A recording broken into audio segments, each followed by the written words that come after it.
శుభోదయం. ప్రియమిత్రులారా, ఈ ఉదయకాల దైవ ధ్యానమునకు స్వాగతం. దేవుని పరిశుద్ధ వాక్య భాగములో నుండి అపోస్తలుల కార్యముల గ్రంథము 17వ అధ్యాయము 11వ వచనాన్ని చదువుకుని దేవుని వాక్యమును ధ్యానము చేద్దాం. వీరు తెసలోనికయలో ఉన్న వారి కంటే ఘనులయ్యుండిరి. దేవుడి పరిశుద్ధ వాక్య భాగమును మన వినికిడిలో ఆశీర్వదించునుగాక. ఆమేన్. ప్రియమిత్రులారా, అపోస్తలుడైన పౌలు దేవుని స్వార్థ ప్రచారం చేస్తూ తెసలోనికయ ప్రాంతానికి వచ్చాడు. తెసలోనికయలోని బెరియా పట్టణస్థులు ఘనులుగా లేఖనము వారిని హెచ్చిస్తుంది. ఏ కారణం చేత వారిని లేఖనము ఘనులని పిలుస్తుంది? వారు ఘనత నొందడానికి, ఘనులని పిలిపించుకోవడానికి వారికున్న అందచందాలు, ఆస్తిపాస్తుల? అవి కానే కాదు. మరి ఏ కారణము చేత లేఖనం వీరిని ఘనులని పిలుస్తుంది అంటే, మొదటి కారణం ఆసక్తితో దేవుని వాక్యమును అంగీకరించారట. దేవుని వాక్యాన్ని చాలామంది పెడచెవిని పెట్టేవారు, తృణీకరించేవారు. పౌలు చెబుతున్నప్పుడే ఈ వదరబోతు అని అన్నారు పౌలుని కొంతమంది. కానీ ఈ బెరియా విశ్వాసులు మాత్రము దేవుని వాక్యాన్ని ఆసక్తితో అంగీకరించారు. రెండవదిగా, పౌలు శీల ఏ సంగతులైతే చెప్పారో అవి లేఖనములో అలాగున్నవో లేవో అని ప్రతిదినము వారు పరిశీలన చేస్తూ వచ్చారట. చెవిని పడిన ప్రతి మాటను తృణీకరించేవారు ఒక వర్గమైతే, తమ చెవిని పడిన ప్రతి మాటను నమ్మేసేవారు మరొక వర్గం. వారు వీరు కూడా ప్రమాదకరమైన స్థితిలోనే ఉన్నారు. మరి ఎలాంటి వైఖరి అవలంబించాలి? ఇదిగో, ఈ బెరియా విశ్వాసులు అవలంబించిన వైఖరే మనము కలిగి ఉండాలి. వీరు ఘనులుగా ఎంచబడడానికి కారణం కూడా ఇదే.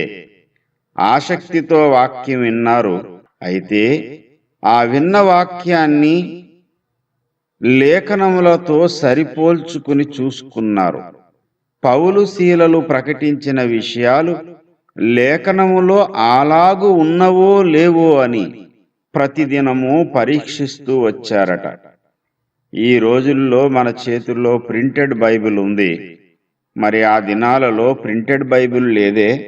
వ్రాతప్రతులు ఏదైనా సమాజ మందిరాలలోనూ గొప్పవారి ఇళ్లల్లో మాత్రమే వ్రాతప్రతులుండేవి. సమాజ మందిరంలోనికి వచ్చి బోధించి వెళ్ళిపోయిన బోధకుడు చెప్పిన సంగతులు అలాగున్నవో లేవోనని ఆ గ్రంథపు చుట్లలో వెతికారు. ప్రియమిత్రులారా, అధ్యాయ వచన విభజన కలిగిన గ్రంథము ఈనాడు మన చేతుల్లో ఉన్నా మనము పరీక్షించకుండా నచ్చింది అంటే నమ్మేయడం, మనం ప్రేమించే వ్యక్తి చెప్పాడు అంటే అది నిజమేననుకోవడం ఈరోజు మన వైఖరి. ప్రియమిత్రులారా, మనం వాక్యం వినే వైఖరి మారాలి. దేవుని వాక్యాన్ని అంగీకరించే పద్ధతి మారాలి. అప్పుడే మనము కూడా ఘనులము కాగలుగుతాము. దేవుని దృష్టిలో ఘనులుగా ఎంచబడాలి అంటే లేఖనాలను పరిశోధించాలి. లేఖనాన్ని పరిశోధించడానికి ఆనాటి బెరియా విశ్వాసులు ఎంతో ప్రయాసపడ్డారు. ఈనాడు మనమంత ప్రయాస పడకుండానే అద్భుతమైన గ్రంథము వచన విభజన రూపములో మన ముందు అందుబాటులో ఉంది. అందుబాటులో ఉన్న ఈ దివ్య గ్రంథాన్ని ఏ బోధకుడు చెప్పినా వినండి. ఈ గ్రంథముతో సరిపోల్చుకోండి, సరిచూసుకోండి.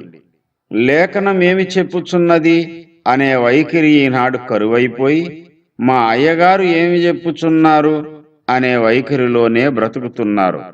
మరి ఇలాంటి వారు ఘనులుగా ఎలా పిలువబడతారు? ప్రియమిత్రులారా, ఈ ఉదయకాలమున దేవుడు మనల్ని ఘనులుగా చేయాలనుకుంటున్నాడు. ఆ విధంగా తయారు కావడానికి, ప్రభువా, నేను లేఖనముతో సరిపోల్చుకునే జ్ఞానము లేఖనముతో నాకు స్నేహము అనుగ్రహించయ్యా అని ప్రార్థన చేసుకుని వాక్యము చదువుదాం, ధ్యానం చేద్దాం. దేవుని సత్యములందు ప్రతిష్ఠింపబడదాం. దేవుని దృష్టిలో గనులమవుదాం. దేవుని కృప మనందరికీ తోడయుండునుగాక. ఆమేన్.